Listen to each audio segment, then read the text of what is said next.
Oh, I see that it probably works. All right. So, ah, right now it's going above, beyond what I want to show.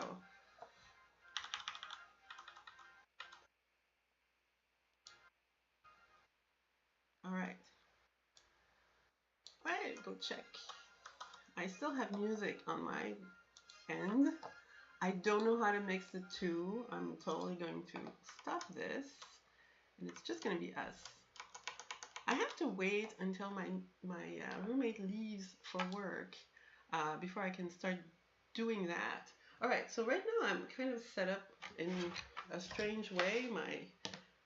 My mic holder doesn't, I don't have anywhere to plant it, so all I can do is lie it down on my desk.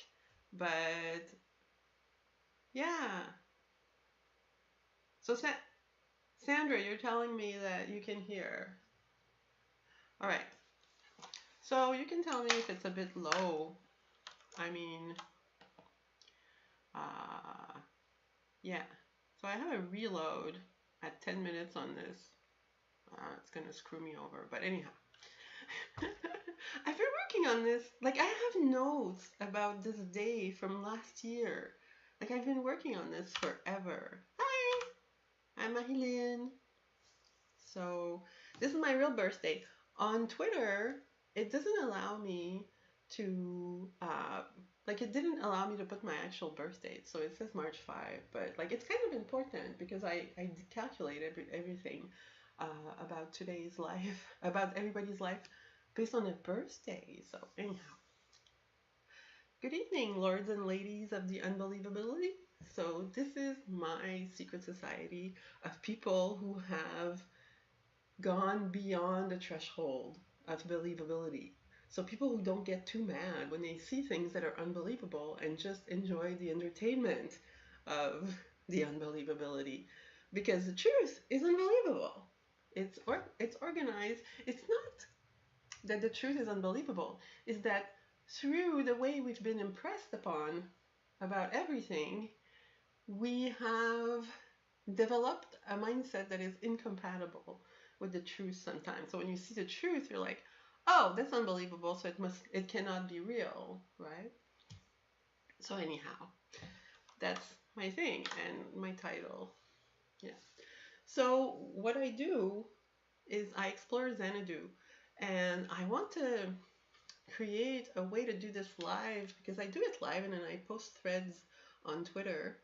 And this is exceedingly helpful for me because I've been doing that for years. And so I have kind of like a time stamped version of everything. So, hi, Deborah. Oh, great. Now there's four of you. Okay. So, yeah, I have, I don't remember what I was saying, but I am looking into Xanadu, which is the oldest blockchain in the world. And so I have to explain what a blockchain is. And I also have to gamify this whole thing where I'm working on a live version of this where it just keeps rolling and it tells you what I'm talking about as we go. So I have a docket now where I can feature people. But I'm just going to do the old thing where I go through the things that I have for today because, yeah, it's just like unbelievable. So if I go here and I go down, wait, it's our time. All right, so I make portraits of historical figures, and sometimes they come out so great. I've done over 1,500 of these so far. So every day, I have a list of all the people who are celebrating their birthdays, right? And then I look at all the I decide I feature some of them. You know, like some of them are specifically interesting, and therefore I make portraits for them. And this is Thomas Chalmers. I almost was gonna do his profile tonight, but I have many other people. But he's really interesting. So Gottlieb Daimler Chrysler, so automotive guy. So these are the three guys whom I made portraits for tonight. But I think I made a few more, but anyway, they're not showing up. So we had our pre-show. All right, so today we're celebrating St. Patrick. right? You remember St. Patrick? So I created a picture of him with like Gemini. This is not true. Like I specifically created Samuel L. Jackson in the role of St. Patrick because he's the one who drove the snakes off the motherfucking plane. You remember that? This film, Snakes on a Plane, is his declaration that he is a descendant or, a reincarnated St. Patrick. I'm absolutely serious. Every single actor gets a chance to have something iconic in their life which will tell the entire world who they are. And Snakes on a Plane is Samuel L. Jackson's moment. I mean, it's fantastic. And the more ludicrous and meme worthy a moment like this is, the more it's a proof, that the clown did right. Like, did their clowns excel at creating this impression, this whole world in an instant. And so, yeah, that's why I decided to cast Samuel L. Jackson in the role of St. Patrick today. Because, of course, it's 2024 and people do that. Maybe Disney's going to hire me. So today it's a bit of a random show. I'm updating you on my life. All right, so I don't even know where my slides are. Where are they? My people. Where are my people that are celebrating their birthday? They're right here. Okay. The story of today, March 17, the day of contrast. I have so many pictures. Oh, Michelle, I'm so happy to see you. Okay, so everybody whom I was hoping to see, all my new lords and ladies of the unbelievability, you're here. Yay! 2024 is the year where we're going to be comparing notes. Because at this point, I have 5 people in my DMs. You guys, you write to me, right? We exchange information. So I don't mind like telling you where people come from when you ask me about them because I'm doing that so that you go further in your own research. I'm giving you what I already have and then you can move on from there. So if tonight you see somebody whom you find absolutely fascinating, keep going. I don't tell you everything about the story. I can't. I'm doing tweets. So I open a door and I hope that somebody among you is going to find the exact right case to dig into, and you're going to find the information, the entertaining story really easily. You'll see. You have to trust that it's there.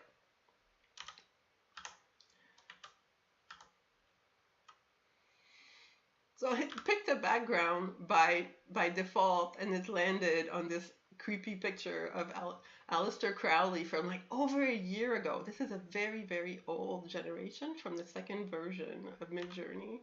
All right, Stormy Daniels, woohoo! So Stormy Daniels, the porn star. All right, you remember in the Q feeds, it asked you, where do the porn stars come from? So it was making a reference to Stormy Daniels. Because Stormy Daniels is a very important person in the 2017 to 2022 cycle. She participated in a lot of media events that probably stressed out a lot of people. So Stormy Daniels is the sort of person who is like in the know because she worked as a stripper, as a porn star. We assume, well, she's also a director, but we assume she was also Donald Trump's mistress, which isn't the case because she's actually his niece. So all the women who accuse Donald Trump or are rumored to be in relationships with them are his nieces. They work for Ivana. And so this is the case also for Stormy. Now, the thing with Stormy is that she's not exactly what you think she is. And that's what I really love about her. So I guess we have proof that she was a porn actress. I mean, there has to be video somewhere. But all of this, her specific career is really like she really went into the maze. So she was conceived in 78. And what's interesting is that, see, I have June 10, and her event is on June 19th. Oh yeah, because that's the first thing that I was trying to set this up. This is when Garfield was goes nationwide syndication, so it's like a really really important day, and that's Jim Davis. So I had this as an event. So because Stormy Daniels is a princess, and the princesses, for some strange reason, they have cartoonists as dads. And this is meant in this moment when we realize that people like Stormy Daniels are the boss and not the victim. We realize that, well, they actually come from a very intellectual background of people who are not evil. It's Jim Davis. He made Garfield. He made the big orange cat thing. And so on the June 15th, King Hussein of Jordan married Lisa. So Lisa Halabi. Lisa Halabi, she is the daughter of the vice president or an executive of the airline industry. And that's how she met King Hussein. And yeah, well, actually, she was a lady in waiting to his mom, I think, right? And so she's an American, and she married the king of Jordan. So I guess you'll if you go back into the Q feeds, you'll see Eager Lion all the time. And this is Iron Eagle, Eager Lion. So this was an operation also that occurred in Jordan. So you can go back and look into the U.S. Army's operations in Jordan. And this is interesting because she is not secretive. Nobody in this whole group is secretive. They all timestamp their things. So if you follow her, you'll find out about what happened in her country. So since she's the philanthropist, you know, um, so in her philanthropy, she has the opportunity to um, dedicate things, to name numbers, to thank people, to do parties and stuff like that. And it's in these activities that you will find her communications. So Lisa Halabi is represented in American popular culture. She is a Lisa Simpson, the really really bright girl. So I think that it's kind of cool. Stormy Daniel comes from somebody who is recognized as being exceedingly smart.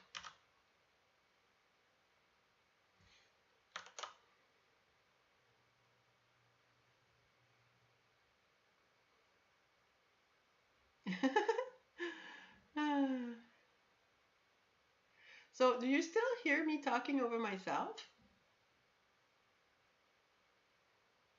Because sometimes that happens. Oh, it's probably when the music was on. All right. So yeah, this is cool. And the reason why Lisa Halabi is astoundingly brilliant is because she is from Bertrand Russell, the best friend of Albert Einstein. Together, they wrote the Anti-Nuclear Manifesto, which is something that everybody has to read. And I should post it at some point, but like I always invite people to read Albert Einstein and Bertrand Russell's Letter to the World about nuclear weapons. But this is very important, and Lisa Halabi comes from this event, and that says to us that she is a person whose principal job in the world is to work for world peace. So once you know this, it'll help you understand her communications. Oh, and her mom is most likely the first lady. Um, which one I don't remember, but anyhow, I think it's maybe Jackie. I think it's Jackie Onassis. Okay, so because you can just go back and see like who was first lady when she was conceived, because she's yellow. She's a yellow girl, you know. Yeah. Next one, Grimes, Elise Boucher. She's like practically a neighbor. So she was born in Quebec, just like me, and she's from 1988. So, yeah, the thing with Grimes is that I look at her and I see Lady Bird. or yeah, I see ladybird, so it's kind of interesting. But anyhow, let's keep going. So she's the ex-wife of Elon Musk. I don't know if they were married, but I don't even follow his life. And but she's the mom of baby X, the his baby X, the son of Elon Musk, who complains that his toy rockets are not anatomically correct. That's really adorable. So yeah, the Elise is could be from my adoptive dad. I'm not entirely sure, but because she's related to the Monaco royal family and also to the airline industry sideways, you know. So yeah. So the event that I have for her, I've attributed her to why our event is not showing up. Uh, all right, how the heck do I do this? Yeah, her event doesn't want to show up. Oh, maybe it's gonna show up afterwards. All right. So this is Catherine Chapot. She's from a family of my mother's best friend. She starred in a film. She started a TV show named after my dad.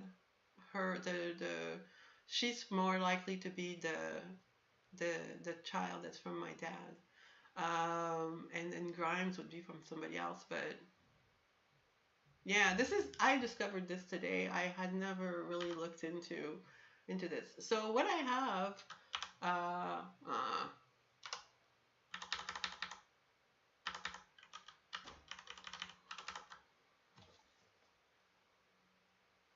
I have to go back to this. Sorry. It's too bad that the event doesn't show up.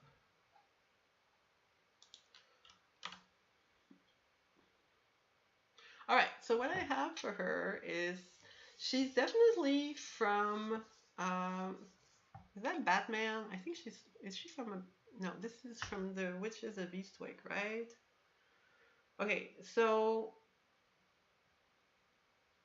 the principal actress who was accomplishing on the week that she was conceived is her, except I why Michelle Pfeiffer, right? She looks exactly like Michelle Pfeiffer. What I find absolutely astonishing is that if you look at the picture in the middle, she has her hair backed away from her head in a configuration that is exactly like um, um, Jack Nicholson on the right hand side. So this is kind of blowing up my head because I don't really know. I don't know if she's from Jack Nicholson or Michelle Pfeiffer because they are both kind of from the same place, right? But she does look a lot like Michelle Pfeiffer. So my dad, the engineer, he was always every single time he launched something, he was thanked systematically by the first lady and Hugh Hefner.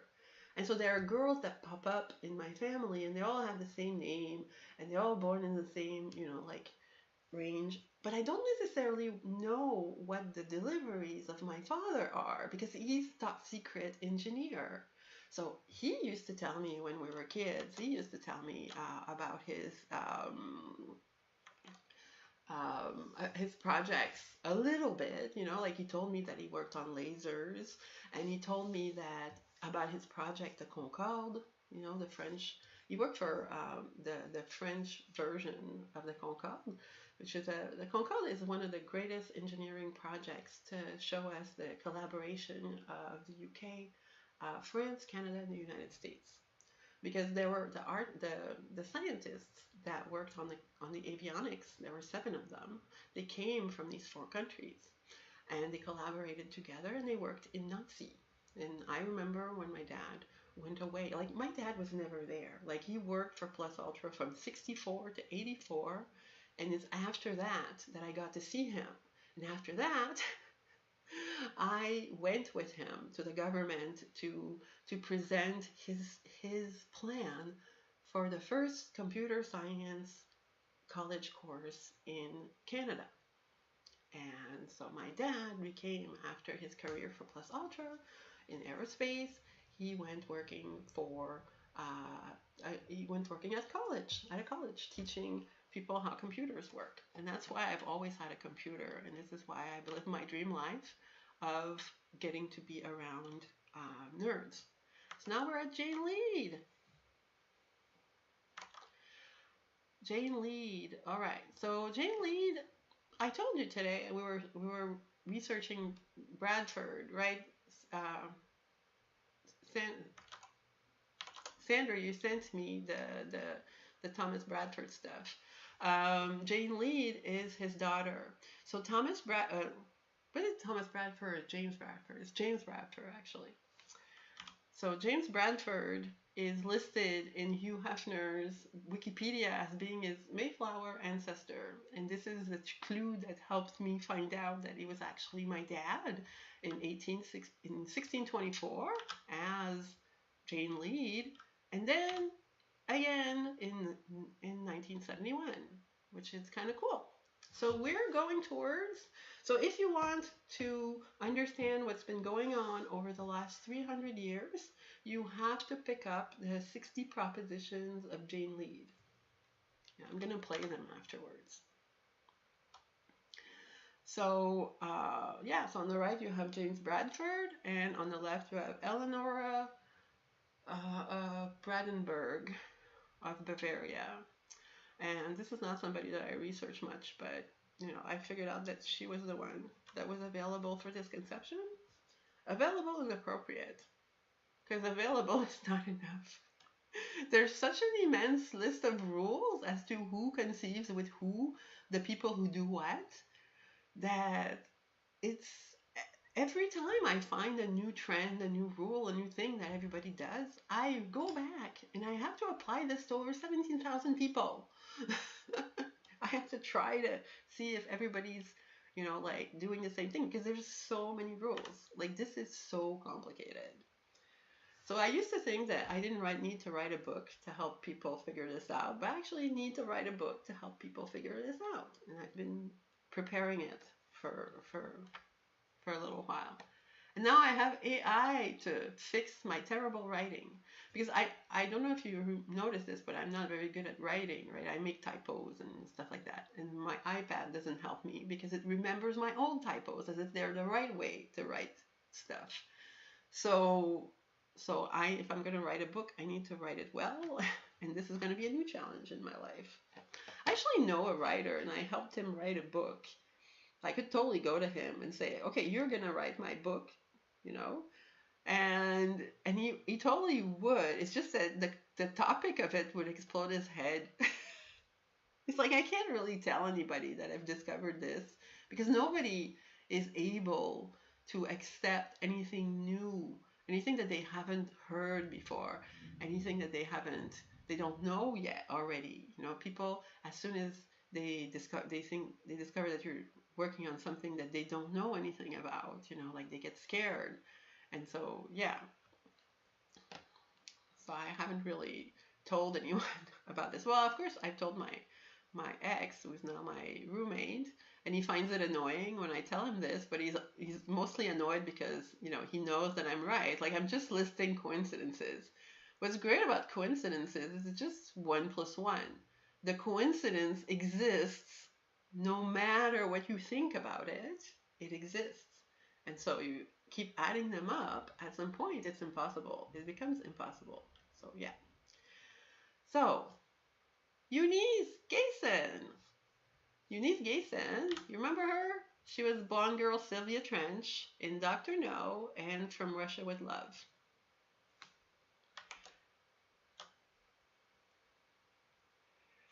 All right.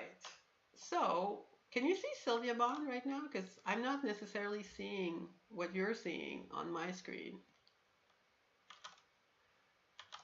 Do I still got you guys? Okay. So Sylvia Trench. Yeah. So now we get into the a really, uh, this is for adults. Okay, James Bond is a series that is very specifically aimed at telling us the secret operations that occurred during World War II and had to do with the Third Reich. And the people who are in James Bond, who are playing the roles, often come from people who were close to Adolf Hitler. Because Adolf Hitler is the one that provided all the intelligence for these films. Now, the guy who plays the bad guy in the James Bond film is the one you want to look at first. He's the one that is showing up to tell you who the film is doing disclosure from. So let's look at Sylvia. Not Sylvia Trench, but Eunice Gayson. So in 1927, so her is George Sauter, a 24-year-old driving his first major auto race ever, won the 15th annual Indianapolis 500. So the guy, George Souders. So he was born on September 11, 1900. Now that is the most amazing date in the entire year to be born because it is the actual birthday of Christ, or Yeshua ben Joseph. So there's a whole bunch of people who consider this date to be the canonical date of when Jesus was born, and Christmas, well, it's like a commercial holiday that belongs to Santa Claus. So September 11th is the coolest day to be born. And it's not the same thing as December 25. Like people think that when you're born on December 25, it's because you're like a Jesus. No, it's like you're a Santa Claus. So it's more of a dag.com than than anything else. So see, it keeps reloading. Eunice, why is my mouse not working?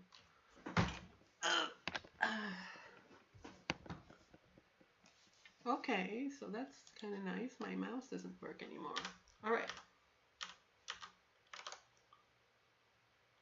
Okay.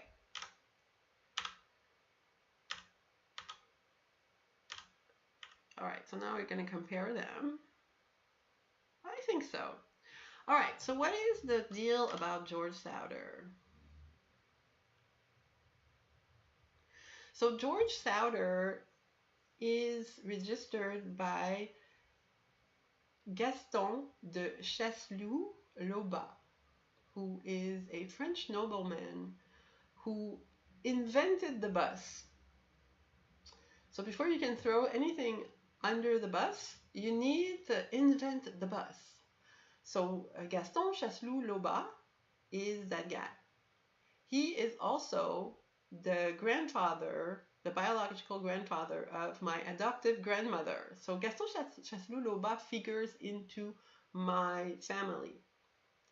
And he is also the father of Adrien Arcan, a man who was the biggest fan of Hitler in Quebec. So the Führer of Quebec, there's a book about him. I haven't bought it. But anyhow, that's like the Arcan family on the side of my grandmother. And these people are kind of interesting people. But yeah, if you are familiar with Canadian culture, you'll know that Justin Trudeau loves himself a good Labatt beer from the Molson Company. Labatt is it's a modified family name of Laubat.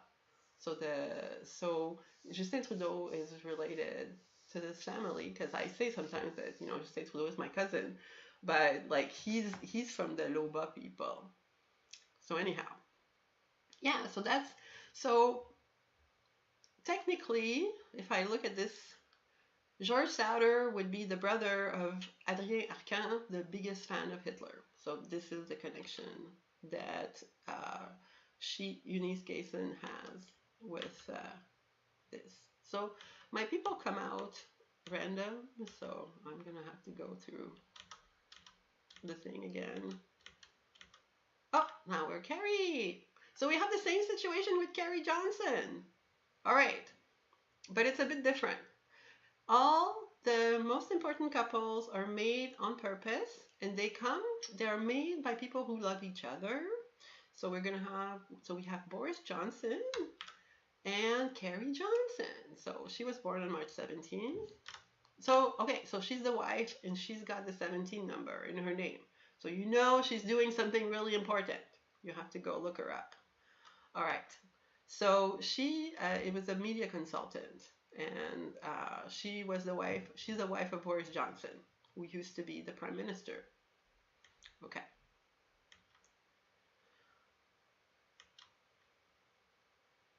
So her registration is pretty good. So during a visit to Berlin, Germany, U.S. President Ronald Reagan challenged Soviet General Secretary Mikhail Gorbachev to tear down the Berlin Wall. Again, this is a freedom promoting, peace loving event. Isn't that great?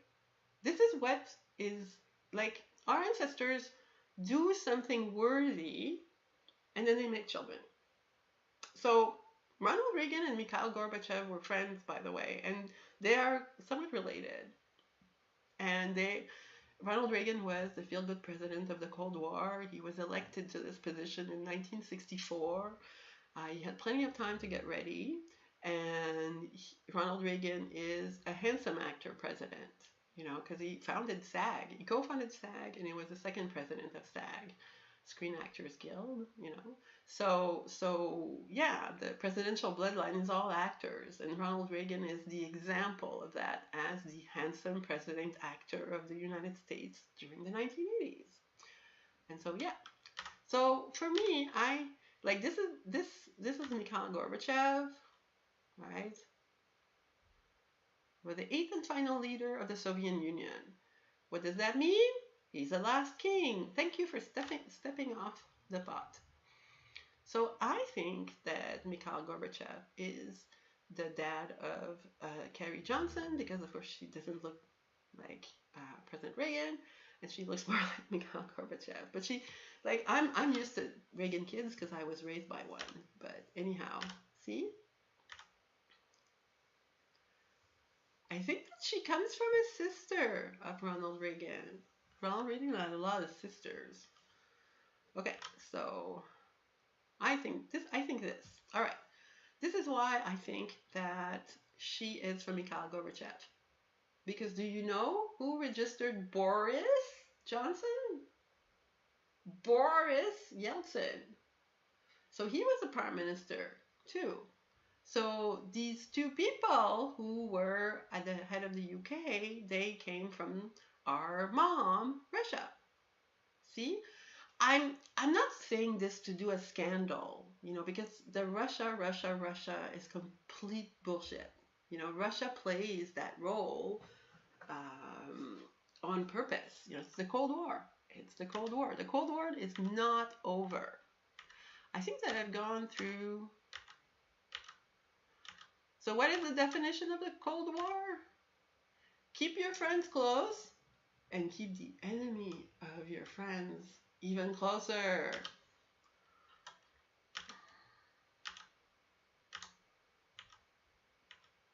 All right. Yeah, I've gone through all of my people. So then I have to go to 6 ends.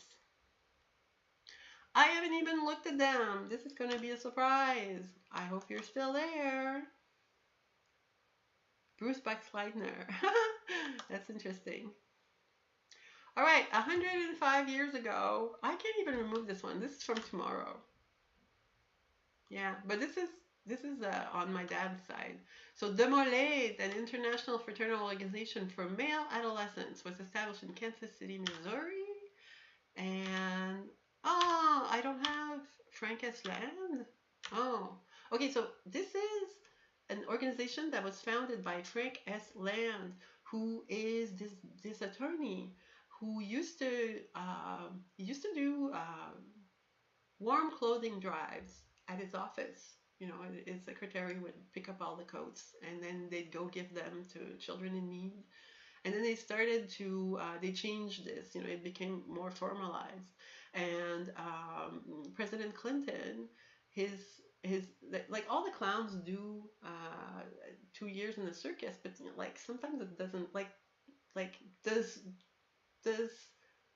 Bill Clinton give you the impression of being a clown? No. You know, like his formation or his 2 years was being in the Demolay organization, and that's where he was mentored. It's more appropriate for his character as the spineless president to do that. So Demolay is named after supposedly the last Grandmaster of the Templars, who was um, who was condemned to death, you know, by the king. Um, so yeah, the 24th, I think the mole was. And Franken's Land was a very good friend of Harry Truman. Also, Michelangelo was.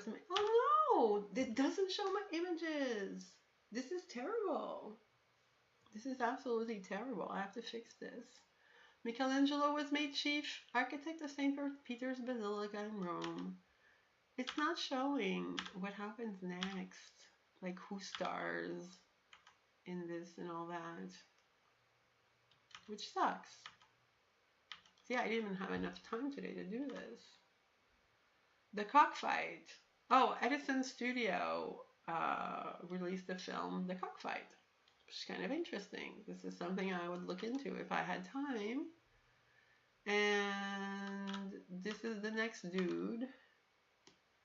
Oh, see this one I have a picture for him. The Belgian scientist Jean-Baptiste van Helmont was interrogated by the Spanish Inquisition and put on house arrest for his experiments into plant growth. All right, so I need to tell you about something. All right, so you have 1, 7, right? It's the number of the technology of contrast, of divide and conquer. The 1 in there is often it refers to the god of war. If you just have a 1, you know, like Mars, it means Mars. And 7, it means Venus. But the people who are doing this stuff,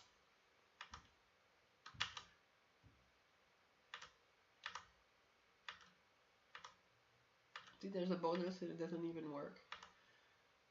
So the person, no, I have 2 sets of doppelgangers and I want to do them for you. So I'm going to have to fix this. And then I'll do the doppelgangers. Stay here, stay here. So the person who has been doing the contrast work for Jesus for thousands of years, for 2,000 years, is John the Baptist. Like, he has no choice but being the contrast. Jesus is all fantastic and perfect and does what he wants, and everybody loves it.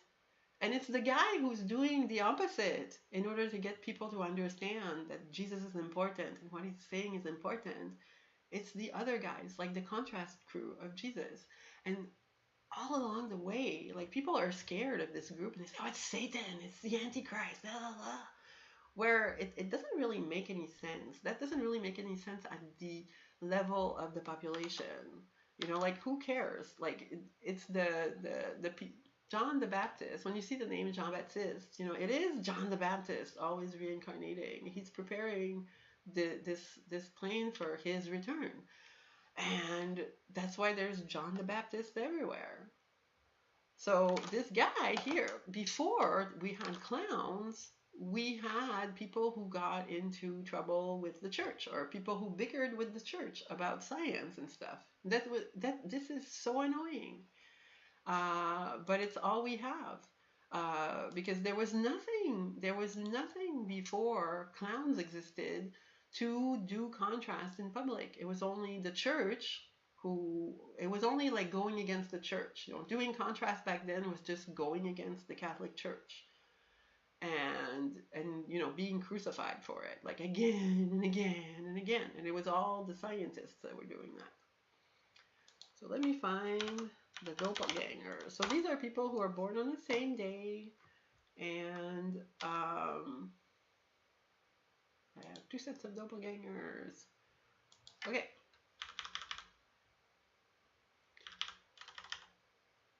So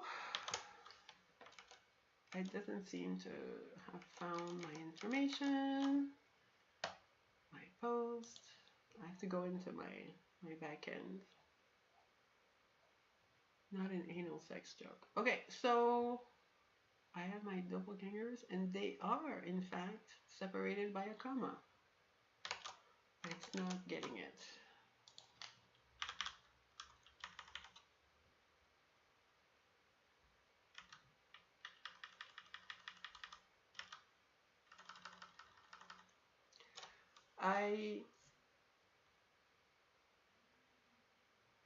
Why do I not have this?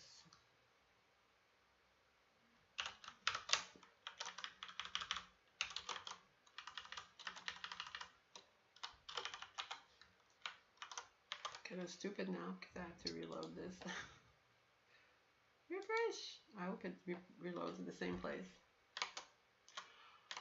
Are you enjoying this so far?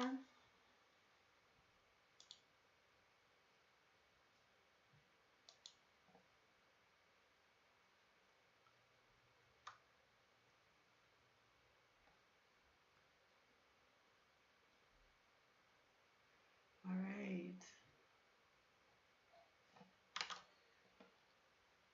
Yay, I have two sets of doppelgangers, and if I can interact with this, I'm going to be able to see them. Yeah, see, there they are. This is the first set, right? It doesn't see two sets. Yeah, I have. See, this is my first set of doppelgangers, and then but it's not showing up. That's my debugging. All right, so maybe compare twins is missing something. No.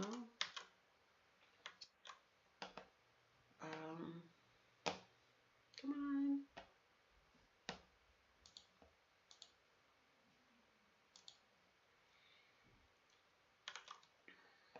I don't know if I'm going to be able to do this, but I really wanted to do this because it's the bonus for today. It's my,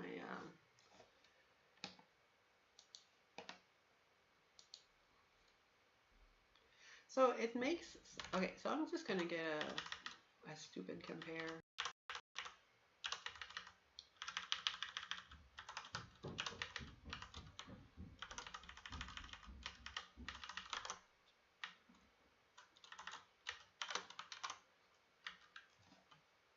Because usually I like to show that they're born on the same day in history, but that's not going to work. All right, let's refresh this. It's just refreshed by itself. Did it do that? No. Oops. Oops, that's not going to work. Let's do it again.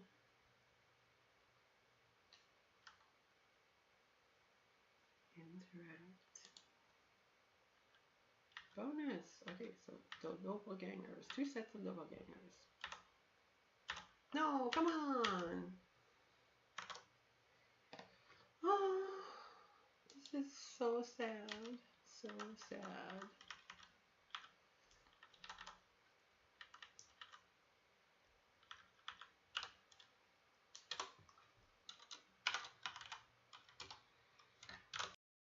Able to do it. Alright, so what I'm going to do is I'm going to only feature the people who are in that, and I'm going to reload it. Oh my god, my mouse. Like, everything is failing. Like, my mouse doesn't want to move now. Okay, you're not gonna believe the next thing. Like, I think that it's gonna be great for the unbelievable thing. I have 4 people here that I'm gonna feature, and then I'm gonna remove the other ones. no longer be our stars of the day. All right. And we will start again, and so you can see what I'm going on about. How many versions of this do I have running? Yay! Okay. Do I have them? Yes. I can remove that one. Ah, damn it. Now they're not going to show up in the right order. This is so annoying. How can it be so damn hard? Oh, I have to tell you about something because I can't show it to you, like, because it's too complicated. Well, maybe I'll show it to you like this way, but where's my other person? I'm missing a person.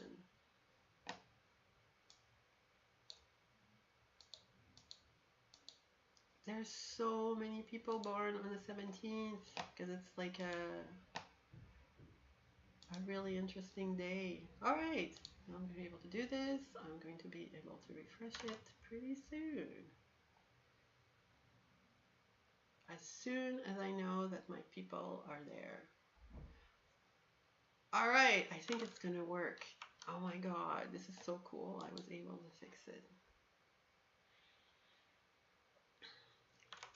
So I have I still have three unbelievable things to tell you.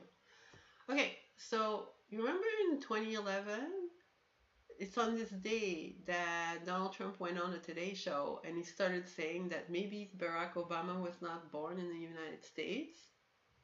Do you remember that?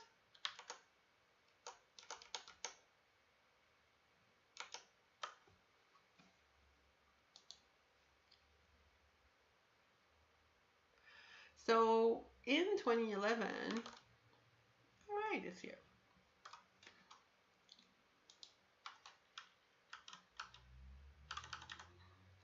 All right, so here we have. So what is interesting about March 17th is that it's also the birthday of Malik Obama. So Donald Trump very specifically went on a Today Show on March 17th, the day of contrast, to do contrast with Barack Obama, who is also, like himself, a part of the presidential bloodline, on the same day as the birthday of Malik Obama, who was also born to do some contrast, obviously, because he's from the 17th. But Donald Trump chose that day and he encoded it in a certain way so that when people looked it up, they said, "Oh, well, like this is a coincidence, so this is part of the process, so people are gonna play along, is what I mean." So yeah, so Malik, there he is. So I don't have much about Malik Obama. But he's really interesting, huh? Because he's doing a lot of disclosure. Like he's doing a lot of disclosure about Barack. So that's really great. Then we have Don Mitchell. I don't have their title because Don Mitchell was born on the same day as the next guy you're gonna see. See, I have Don Mitchell from the guy on the right is Eddie Anderson. He used to play Rochester on the Jack Benny show. And Marilyn Monroe. So Marilyn Monroe was a partner of the bloodline of Eddie Anderson. In fact, her fourth husband was Eddie Anderson's brother. So this is unbelievable even more because nobody knows that Marilyn Monroe had a fourth husband, right? It's a secret because it was while she was married, while she was in the wind after 64, or after 62 actually. So yeah, the Marilyn Monroe is the official partner of the bloodline of Eddie Anderson on the right, and so they made what's his face, Don Mitchell, actor. Right. Why do I not have my dude, Tony Newman? All right, so there was two guys. Tony Newman is the other guy who was born on March 17th, and he looks like the other guy.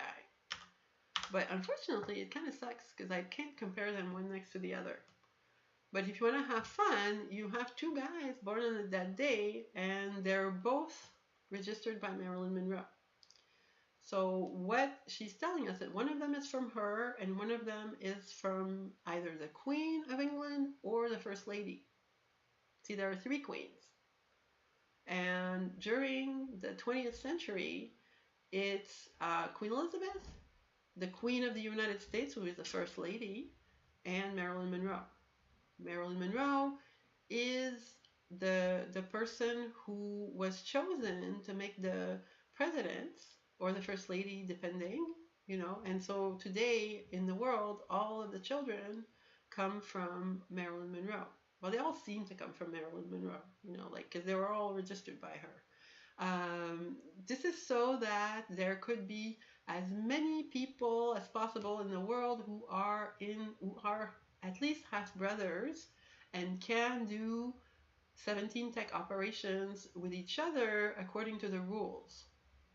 When two people who are half siblings discreetly are going at each other in the news media, all the other clowns know to play along. That's it. That's how it works. All right, so we're going back to the beginning. So it's gonna be weird because I don't have. All right, next thing. I don't necessarily have enough pictures for this, but Leslie Ann Down. You know who she is?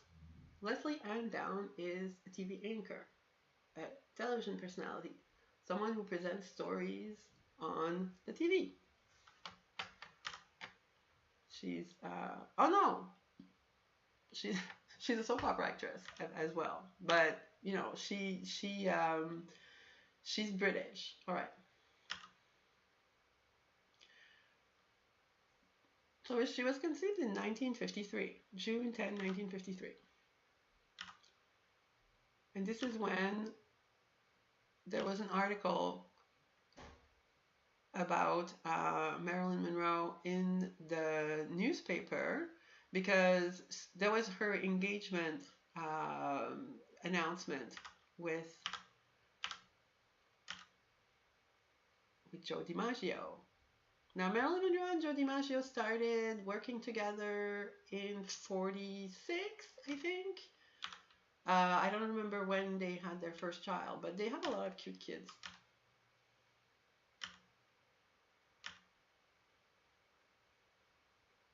So this one is specifically registered as the child of him,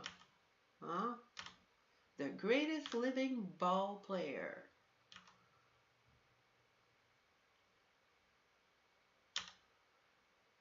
Now, this was an article by Luella Parsons. All right, so at the date when this article was published, Luella and Marilyn were getting together to reserve their tickets to go to Hawaii during the summer because it was Marilyn Monroe's elevation or induction ceremony with Jack Benny and George Burns in Hawaii at the Royal Order of the Jesters Lodge in Honolulu. Now, the clowns always go there during the summer, and they elect the new people who are going to be doing contrast. So they elect people 2 by 2 in front of members of the press who will be supporting the roles. So we have Marilyn being interviewed by Luella Parsons to celebrate her engagement. Then she travels with Luella to Hawaii to be inducted. And so this occurred in July. And therefore, she was inducted with her contrast partner, her official contrast partner, Hugh Hefner. Then in September, she was introduced for the first time to the television audience by Jack Benny during his show in early September. And then by December, Hugh Hefner published her nudes in his new magazine against her will, supposedly. So this is their first contrast operation together. And of course, Luella Parsons, again, is there to say that Marilyn Monroe is a victim of Hugh Hefner. And that's what Hugh Hefner was doing. He was publishing pictures that he obtained from photographers of actresses that are already meant to become Playboy playmates, but he was making it seem like he was doing that against their will, right? So he was being the bad guy. And this was very important for Hugh Hefner's role, because Hugh Hefner was to present himself as the millionaire playboy. No, not the millionaire playboy, the playboy, just the playboy.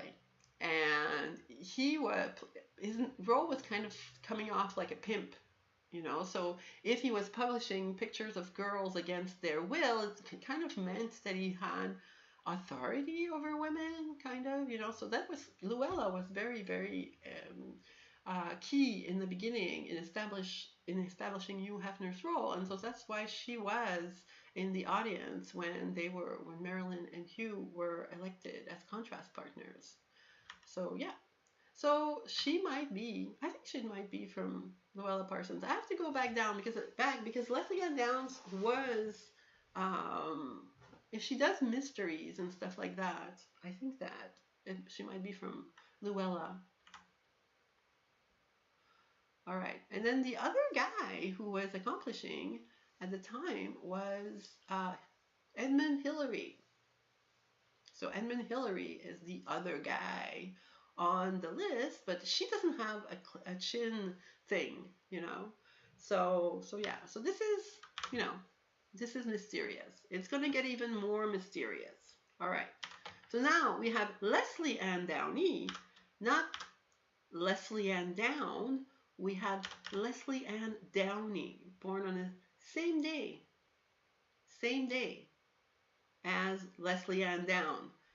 Are you seeing what I'm seeing? That's the same girl, right? You can see it. All right. So Leslie Ann Downey, here is who she is. Damn it, it's not showing up.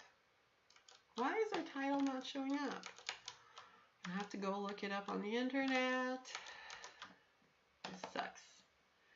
So Leslie Ann Down, the most important person in a murder spree is who?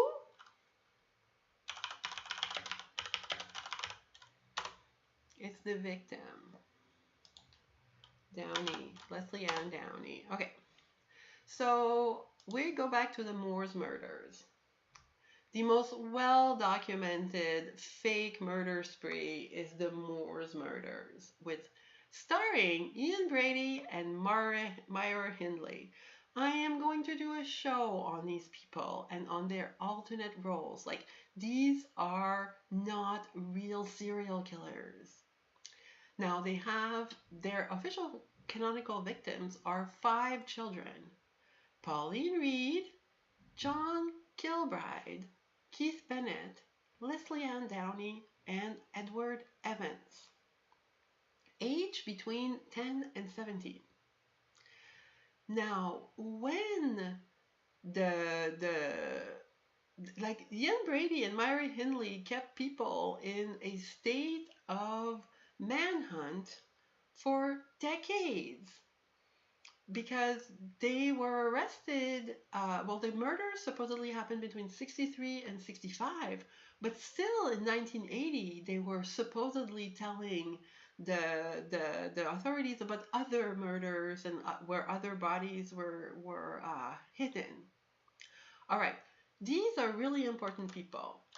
People like Ian and Myra Hindley can motivate a manhunt. They can motivate anybody's backyard to be dug up in an instant if they just so happen to say that there is a body of theirs in the back, because they are convicted, they are believable, so that's how serial killers are used. Today is also the birthday of John Wayne Gacy. Now, he was an operator in the Chicago crew of Mayor Daley, with John Podesta and Anthony Podesta. So these people, John Wayne Gacy was the killer clown. So he's telling us he's a clown, and he was also born on the 17th. So do you think that the people in the know put any effort in arresting John Wayne Gacy in Chicago when they saw that he was born on the 17th of March and his nickname was the Killer Clown? No, everybody knows what that means. That means he's an actor. So John Wayne Gacy, who celebrates his birthday today, is the father of the person who works the closest with the current Grand Master of the Royal Order of the Jesters. And so she is Drew Barrymore, the little girl in E.T., the little pink lady, is now the Grand Master of the Royal Order of the Jesters. And she is, well, she can be called a Master of Ceremony because she is the one who does, in front of yellow for you on the TV every day, the Drew Barrymore show, where she's doing a whole bunch of comms about the operations that are going on right now. So she announces the operations on her show. And I don't know if she blocked me or she put her account on private because I disclosed that she had announced the Nashville operation last year. So again, so this one is very fresh. It's a very fresh operation. So I was able to source the victims and find the important victim, like the person who's being removed. That was a necessary link in an operation. So how things work is that a clown will be placed in an institution, and they will investigate everybody in the institution. So if we're talking about a school, that means that the principal is investigating all of the parents, and she already knows which people in the school are involved in organized crime. Now, this occurred at this really nice Catholic school, right? So, or a Christian school. So the principal, it was the person who was the most important and highest ranked clown of the Ghost Army in the entire operation. So she was suddenly removed from the playing field. So she must have been a necessary link in an operation that was meant to go forward, something nefarious that was supposed to happen soon. And then, oh, that's just too bad. There was a school shooting and the principal died. So this is how every operation works. Everybody fails at some point. And when they fail, it has to be in a way that is talked about enough for everybody to know. Everybody on the day has to know that this is what happened. The principal died. Well, they're also the kids, but the kids, they're just rehomed. They go live with other family members. Or, because, like Leslie Ann Downey, you just saw, she didn't even change her name. They don't even change their name most of the time. The little children that are used in these operations, the pictures are shown. They don't work in the operation. It's just that their picture is used in the media to illustrate the victims. So there are, in fact, bodies. When the people who are doing these operations are very, very closely related to the world of health and law enforcement. And so they do have access to bodies to exfiltrate and pass off as other people. So if somebody in the Ghost Army dies while they are in theater, their body has to be exfiltrated and redeployed in another PSYOP so that, everything will be equal. So that's another layer of work, is that to figure out who was the body is one thing, but the body has a name that is applied upon them, and a person, that says that they are the body, and that person is reassigned to a new identity, moved to a new place. So you never hear the term crisis actors anymore. You never hear crisis actor anymore because it's everybody's a crisis actor. Yeah, it says Luella Parsons looks like Drew Barrymore. Luella Parsons is very important. She is the twin. She was born at the same time as, um, damn it, Smedley Butler. Do you remember who Smedley Butler is? Smedley Butler is the man who exposed the business plot to take over the United States government. So Smedley Butler was taken in by a group he's the champion basically, and he failed in his own way. He told people. So Smedley Butler is this army guy that has a very wonderful reputation.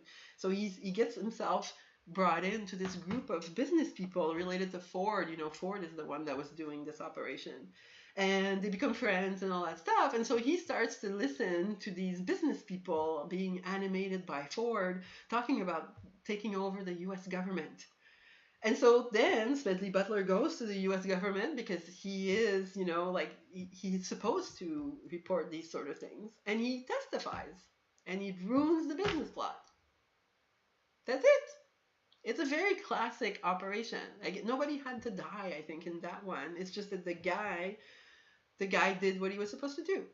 Except that it can't, Smedley Butler cannot happen every day. People will say, "Oh, what is this?" Like we've been raised to trust that the government is corrupt, and what is this? They're all not corrupt. Our enemy must think that the government is somewhat corrupt, or that there are corrupt people in the government, so that they can present themselves to them, and try to negotiate something, and then they will be routed to their doom somehow, in some roundabout way. But it can't be the exact same gimmick that takes away the champions every time, else the bad guys would sort of figure it out, you know. So yeah, so these are all the unbelievable things that I wanted to tell you tonight. And I'm going to go look at my list of topics to see if there's any other things. Jane Lead. Yes. Do go read the 60 Propositions of Jane Lead. It's really interesting. In the beginning, it says, "There shall be a complete redemption through Christ." And this is important. Christ forgives. And so since that day, since 1697, every crusty dragon in this realm has been offered the generous opportunity to merge with one of our greater guys, so that they could be reborn in a normal body, in a healthy body, in a wonderful family, and grow up and never be around the dragons anymore. So yeah, we've been it's a resurrection process, and it's been like 1697 is like almost 100 years before the U.S. was founded. So yeah, it's been taking a long time to do this, and eventually I will have a story of the devil merging with Saint George. I have that story now, and it's a wonderful story because it leads to now, and it's still reverberating today. But this is for adults. I don't know, like I don't know how much backlash I'm gonna get for telling people about when about you know the devil and Mrs. Jones, because Mrs. Jones is me. Like the devil fell in love in 1880, and ever since then there has been, well, it started in 1865. Death took a holiday back then, but it wasn't until like Louis Kossuth started wishing content down the pipeline that we got this stuff, because Death Takes a Holiday as a story was written by Casella, which is Alberto Casella, who was born 9 months after Louis Cassus made his very first recording of his voice on an Edison cylinder. And it's still available on the internet. And his job was to write the story that Louis Cassus told me in 1885. Was it 1885? At 16? No, 1881. Trying to remember, because I worked on a project with him and it took 20 years to complete. So yeah, I started this project at 14. I started working with Louis Cassus at 16, and we were always together. So if you want to listen to, because I fell in love with Louis Cassus when I was 14 years old, since 15 years old, sincerely, like, and if you listen to Billy Paul's song, Me and Mrs. Jones, this comes down from back then in Turin, because I was always hanging out with Louis Cassus in Turin, and he was 76 or 75 or 76, and I was 15. So there was 60 years difference between the two of us. And and I really loved him because he's just fantastic. He's just like a fantastic, complete person. He was fascinating. He was always also he spoke Hungarian, just like um, just like myself. And so we were always, shushing in the corner, holding hands, about in Hungarian, and everybody thought that we were a couple, like that we were having sex. But back then I was a mother, so I wasn't having sex with anybody. I was just having children at a very strategic time with the people that Mary Baker Eddy told me to have children with, because that was my boss, Mary Baker Eddy. And so yeah, that was interesting. But I just like this was just like a magical time where everybody thought that I was having an affair with Cassus. So there is an article in the newspaper that I've lost since then, but I'll find it again, where the daughter of Louis Cassus goes on and on about how I used to show up at their house dressed in costumes to do a little dance for her father and make him laugh. And so this is really cute because there needed we met in the castle of King Umberto in Italy, and we had to fabricate a story of us meeting so that it would not be associated to our, like spy work, I guess you could say. So Louis's daughter wrote a really cute article to recast me in his life as a fan, and eventually I painted him in 1895. So I was able to, like our relationship is concretized in the media and via a painting. And what that means is that I was meant to mind his reincarnation organization or preparations, for his next life. And Louis Cassus considered himself the devil, not because he's the devil, but because he was his guardian angel was someone that George Washington considered to be the devil. And I don't know who that person is yet. Like I should know technically, but I'm reading so much stuff every day that it crowds the mind. But yeah, like we've won over the devil. We won over the devil on Christmas Day in around 1800. So I have the date actually. So it's been a long time, right? And ever since then, we've just been trying to get rid of everybody who has a plan against humanity. All right, my stuff. 17 Tech Magic. Michelangelo, Thomas Chalmers, John Wayne Gacy. It is a hoax. Hey, we went through all of these things. Yep. So that was my show for tonight. Did I want to? I want to play the. I'm gonna try to play the Jane Lead thing and let it go with a little bit of music so you can read them. It's gonna be, and then I can cut them out. I can cut out the thing today. Sources. Jane Lead. Is that gonna work?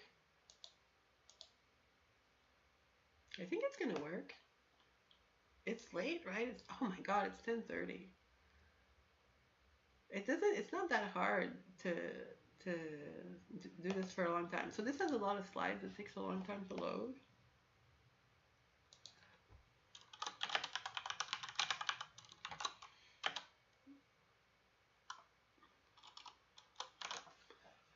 Come on, please, please load it. Do I have a bug? Let me go see.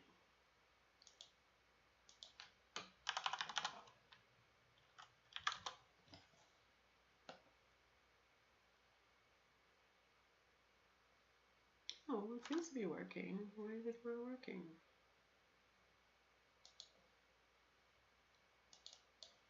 Hmm.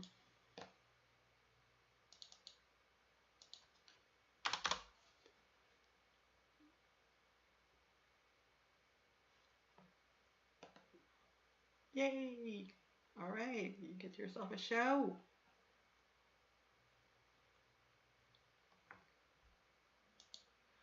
So I'm gonna go back here. I'm gonna get lo-fi chill beats. All right.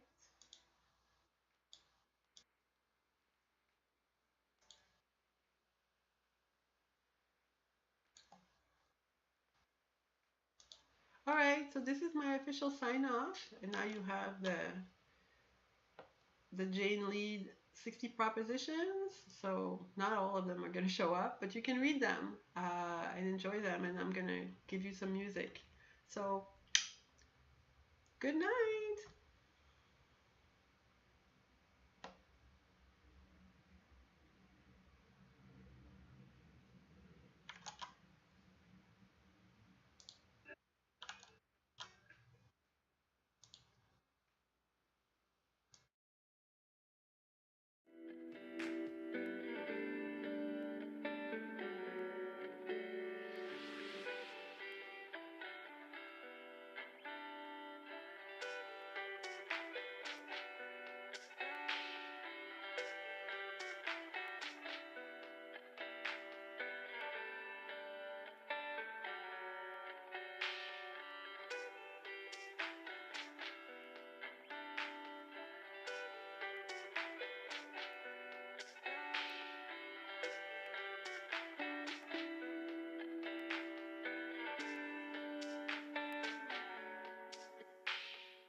computers now have primary control of critical vehicle functions.